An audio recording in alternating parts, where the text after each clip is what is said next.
विशाल, आज तू माझा मित्र असलास तरी मी काहीच करू शकत नाही. शेवटी तुझ्या रागीट स्वभावामुळे आज तू गुन्हेगार झालास. गुन्हेगार आणि मी?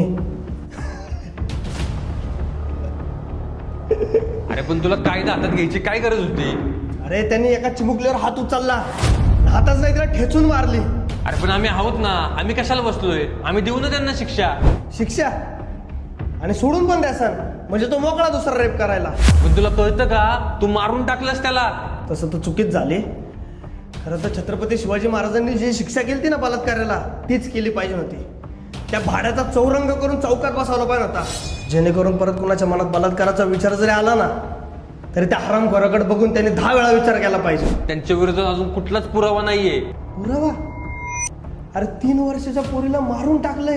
अरे ह्या असल्या आजकालच्या न्यूज बघून लहान लहान पोरी स्वतःच्या बापाकडे जायला पण त्यांना किळस येते.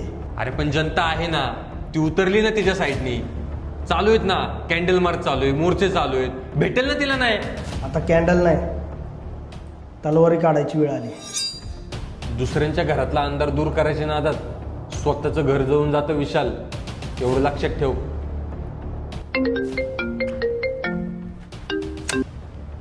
हॅलो, काय?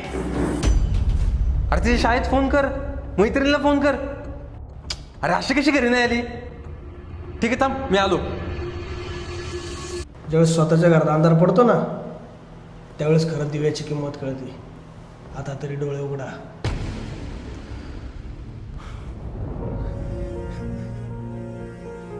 अजून एक केस महाराष्ट्रामध्ये. नसरापूरच्या घटनेत अजून न्यायही मिळाला नाहीये आणि पुन्हा एकदा चिमुरडीवरील अत्याचाराची घटना पुण्यातून समोर येते.